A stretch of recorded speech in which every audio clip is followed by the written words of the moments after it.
Welcome to Mastering Your Financial Life, hosted by Judy Heft, the founder and CEO of Judith Heft and Associates Financial and Lifestyle Concierge. This year, they're celebrating 26 years in business. In every episode, Judy interviews professionals who help others successfully manage their financial lives. You can find this show on YouTube, LinkedIn, Apple Podcasts, Spotify, Google Podcasts, Stitcher, and more. Judy is the author of 2 books, How to Be Smart, Successful, and Organized with Your Money for a Better Today and Tomorrow, and her latest book, Mastering Your Financial Life Cycles, How to Successfully Manage Money in Every Decade of Life. You can read chapters of her books and catch prior episodes of this show at www.judithheft.com. Now here's the host of Mastering Your Financial Life, Judy Heft.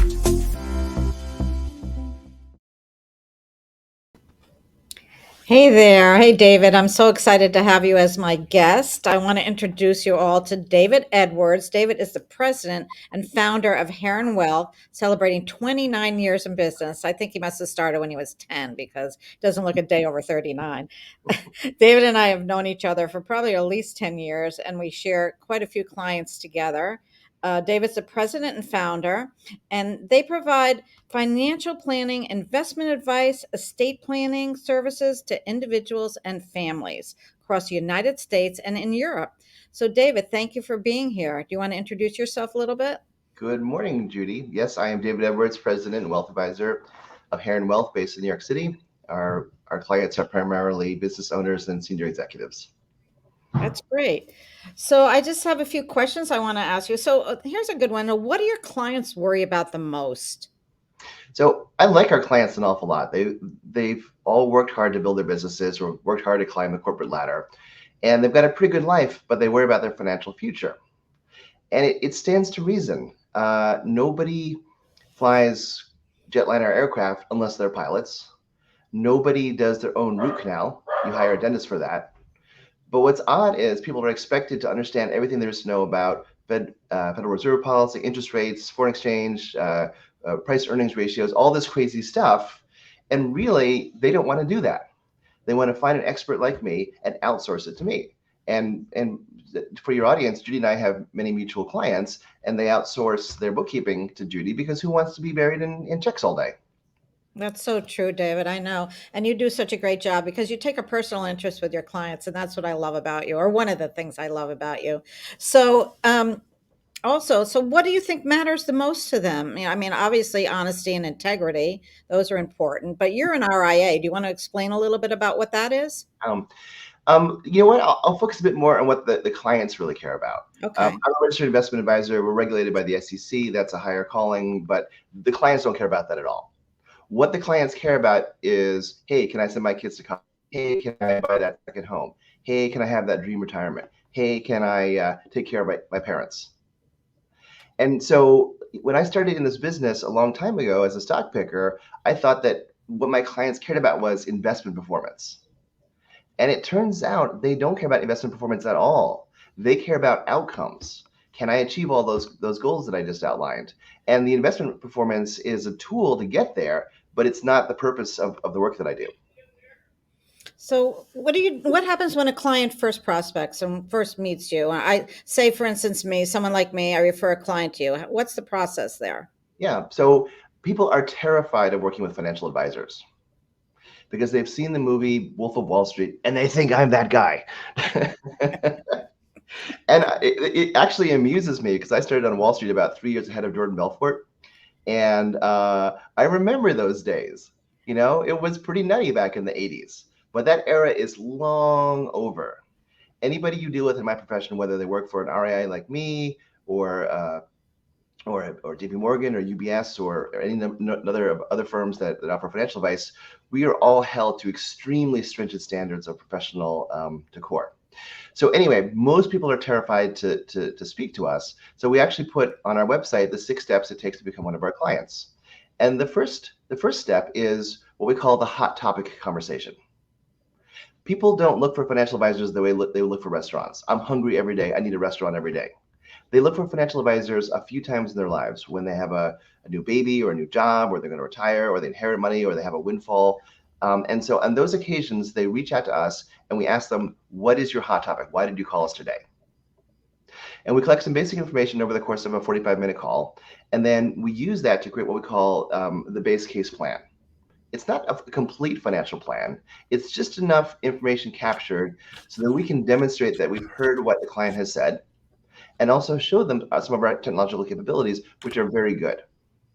And we take the client through what we call the first review. We show them what we learned so far, and if they see, oh yeah, that's not right, we can fix it on the fly. We can actually show them in real-time interactive over Zoom or in the office what their life might look like. And we can even do some what ifs, as in what if I retire 5 years later? What if I retire 5 years earlier? What if I sell my business? Pretty much at the end of that first review, which takes about 90 minutes, the client knows if they're going to hire us or not. So I would say that maybe 4 out of 5 people that get to that first review, they'll hire us. If they do hire us, we take out what we call our advisory agreement. It's 14 pages of plain English. The first 4 pages define exactly what we mean by financial planning, investment advice, tax planning, estate planning. How far can we go? I'm not a trust and estate attorney. I can't write a will. What I can do is create a list of 10 bullet points and send the client to the trust and estate attorney and say, these are the things we need to see in this plan. Review the documents before the client signs it. Because for me, in estate documents, we look at them once a week. For most clients, they look at it twice, maybe 3 times in their whole lives. So they don't really know what they're looking at. Once the client signs the advisory agreement, we prepare the detailed financial plan, the detailed investment plan. We go through a process of clarifying and simplifying all their investments. Clients often have 14 different accounts scattered all over the place with no rhyme or reason. And we bring that all into a single custodian, in our case, Charles Schwab, and get everything lined up to create the best possible outcomes with the resources that we have. That's all. That's really helpful information, David. Thank you so much. So we're going to take a little break right now. And then when we come back, I have a couple of other questions I want to talk to you about. But thanks for that interesting information. Hey there. I'm Judy Heft, founder and CEO of Judith Heft and Associates, Financial and Lifestyle Concierge, celebrating 26 years in business. And on the financial side, we help clients simplify their lives with daily money management and bookkeeping services. On the lifestyle side, we take away the tedious and ever procrastinated to-do list and get every chore completed with finesse. You can find my recent book that I co-authored with our CFO, Liz Levy, Mastering Your Financial Life Cycles, on our website. Go to judithheft.com/book. This simple, straightforward guide is intended to help you make the best financial decisions at every stage of life. If you're ready to upgrade your financial literacy and become interested in your financial journey, this book is a must read. And you can find this book and my previous book, Mastering How to Be Smart, Successful, and Organized with Your Money, on Amazon. So welcome back. So hi, David. I have a question for you. So I think years ago, and maybe it was kind of a fear factor, I had clients, when I first started this business, who had all their money in all different places. They had a couple of different advisors because I don't really know what the reason was. They were afraid. They didn't want one advisor to know what they had. But that is kind of a myth that's changed. And how do you approach that when clients come to you and they're all over the place? I totally understand that. 25 years ago, people like me primarily provided investment advice. And in those days, I was a stock picker who focused on mid-cap growth stocks, very specific mandate. So if a client wanted large caps or bonds, I'd say, yeah, you need to have a different advisor for that. And so then the client was responsible for understanding asset allocation and understanding risk-reward ratios between small caps and large caps and a whole bunch of other stuff. But in those days, that's how it was done. As I got into the 2000s, I found that my clients kept asking me questions like, hey, David, is this all stock portfolio right for my retirement? No, we got to get some bonds in there. Hey, David, how do I send my kids to college? Well, you need to open a 529 plan. Well, how do I do that? I was like, oh, let me explain to you. So they began asking me more and more questions not related to investments, but related to their personal life plan. And it was not until 2006 that I realized, in 2006, I surveyed the clients to find out how they valued the firm. And on the top 10 list of reasons why people worked with me, investment performance was the number 6 most important criteria. The number 1 most important criteria was trust.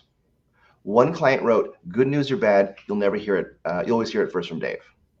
So that's when I realized I wasn't in the investment business anymore. I was in the good advice business. And so whereas before I considered myself to be a satellite revolving around the client, now I move into where the client is and manage all their satellites for them. And that is a very sticky long-term relationship. I have clients, that have been with me for 25 years now.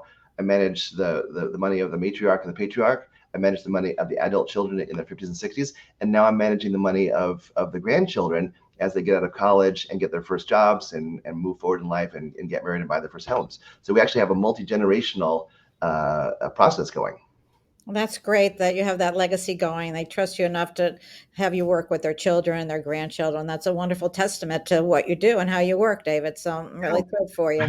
We tell the parents that their kids will learn in their 20s and 30s what they learned in their 50s and 60s. They love Hopefully, if they pay attention. If they pay attention. If they pay attention. That's great. And then, so do you ever just do a financial plan? What if someone comes to you and they just want a financial plan, but they don't want to put their money with you for you to invest? You do that, or is that something? No, you'd rather because not do? that presumes that a financial plan is one and done. Mm-hmm. And for us, a financial plan is a living document. In the olden days, you get an Excel spreadsheet or a thick piece of paper in a nice pretty binder. And that's not the reality of the world. Once a client is on board with us, all of their investment accounts, their mortgages, their property, their credit cards, their checking out, everything is conglomerated on our planning dashboard. And so, for sure, we'll have an annual review and we'll look at things. But the clients know that if they have a specific question somewhere along the year, I don't need to spend 3 hours updating their financial plan. All I need to know is the one or two things that have changed since we last spoke, update it online, and we can go from there.